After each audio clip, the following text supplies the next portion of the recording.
Now I have the special pleasure of inviting someone very special up on stage. As you heard earlier on, I'm from Dharamshala, I'm from the Himalayas, and this person actually wrote the book From Hollywood to the Himalayas. She is so spiritual, not only by nature, but by consistency. She lives life in every breath in service of something larger than herself.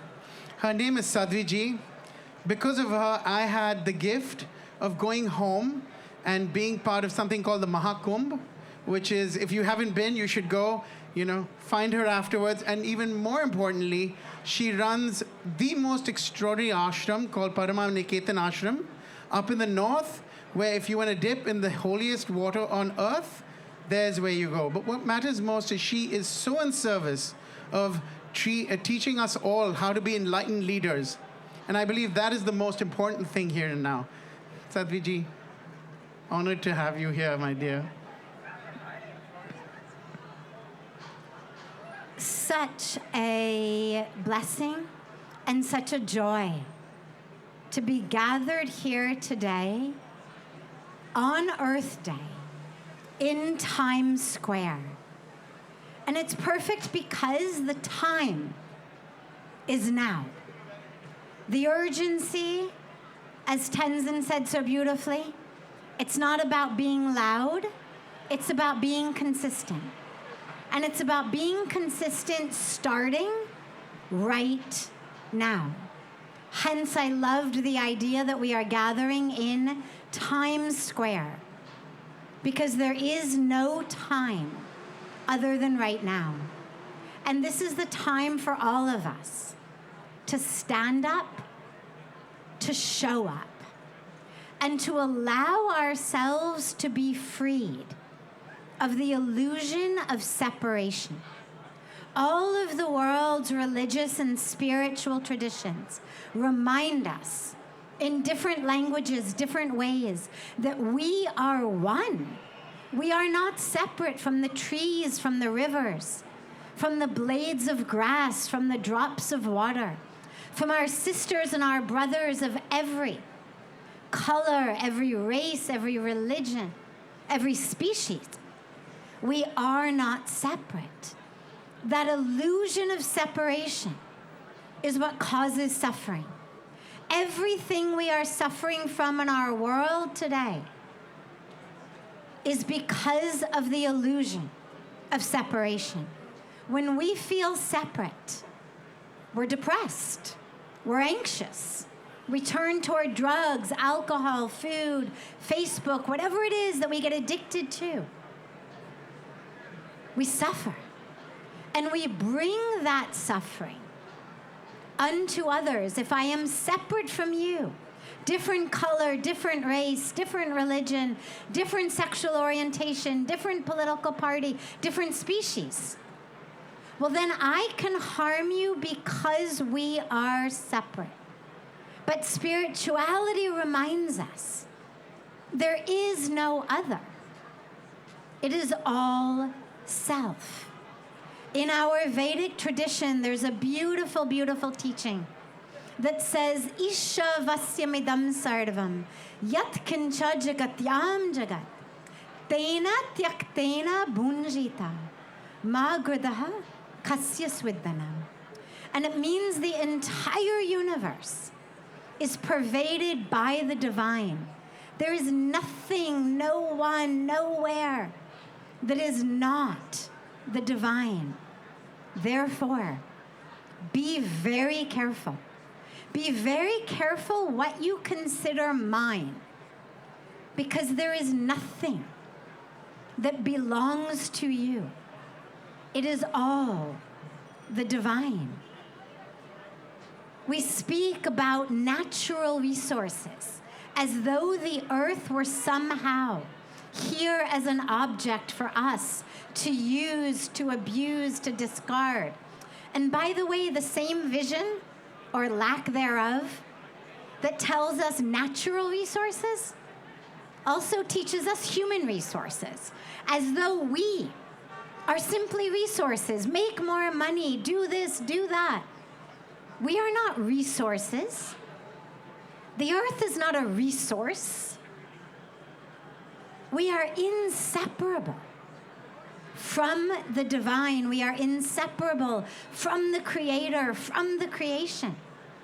That's who we are. We need to stop seeing ourselves, each other, this planet, as objects. There are two ways to see the world.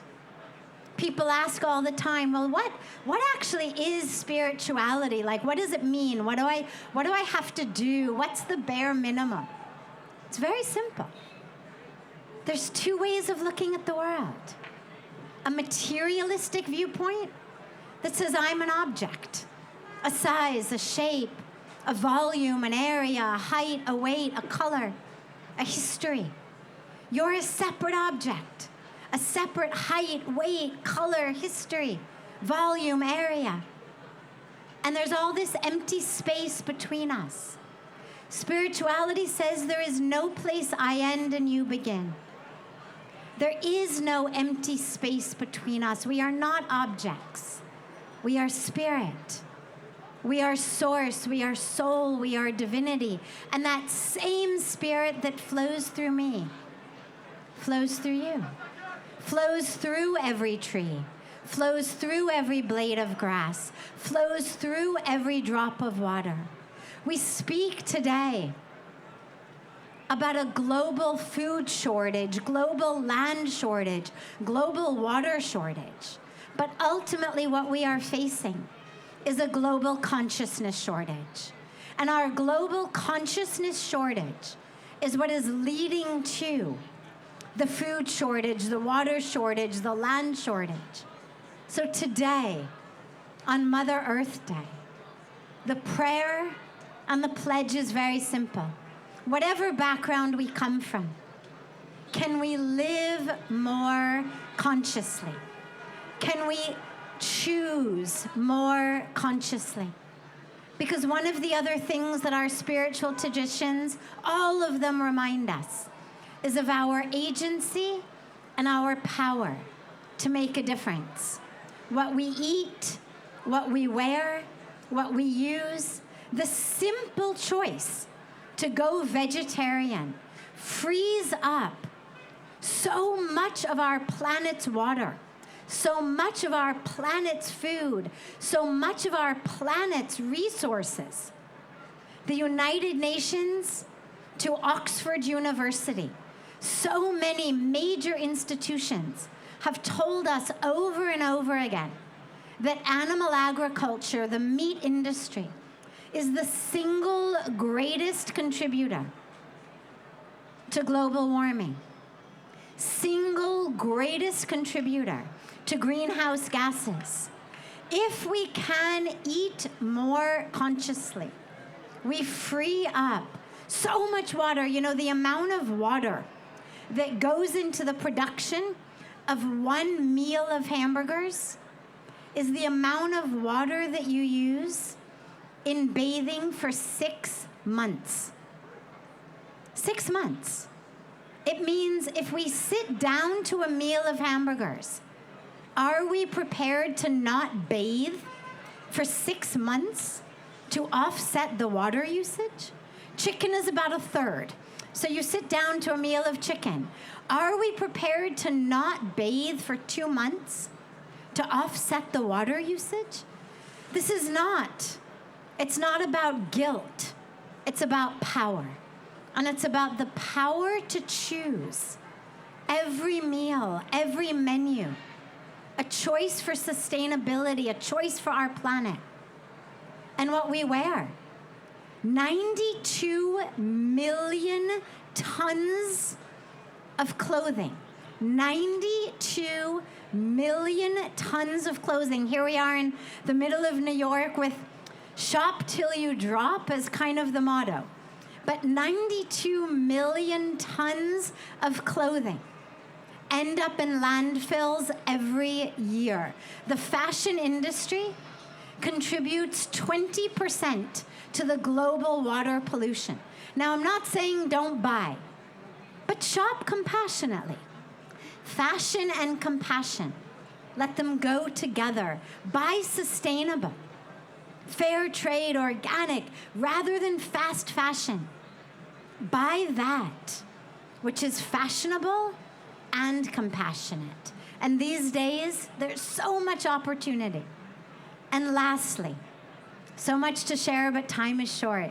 Lastly, all of the rest of what we buy. So what we eat, what we wear, but otherwise what we buy, 11 million tons of plastic wash into our oceans every year. 11 million tons of plastic. My family, there is no such place on planet Earth as away. We say we are throwing it away. There is no away. There is no place that is away. It is here. Where we are throwing is here. We have the opportunity to make a difference. Simple things, carrying water bottles with us, carrying bags with us, asking ourselves 10 times, do I need it? Am I going to die without this purchase? Ask yourself every minute, every moment, what choice can I make that has a ripple impact of healing, of help, of health for this planet? Because that is the power that every one of us has been given. And whether you go into it through spirituality or you go into it through quantum mechanics that talks about quantum entanglement, string theory, what we do over here is impacting the lives of those over there. Today, let us make a commitment to simply live consciously, aware of every choice, every action, and the ripple impact of every cost, not just on our pocketbooks or wallets, but on every child, every woman, every farmer, every river on this planet.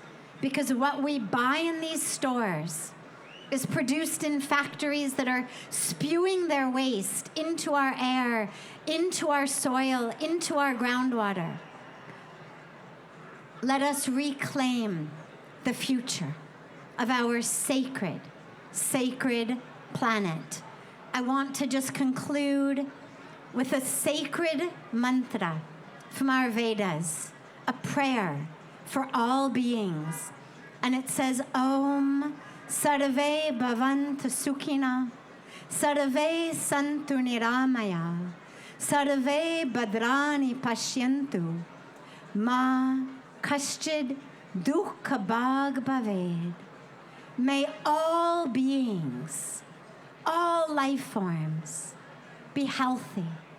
May they all be happy. May they all attain their highest state.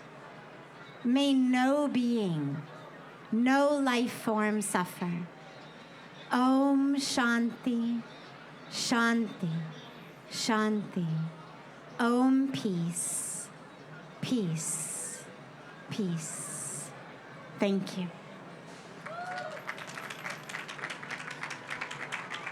Blessing to meet you.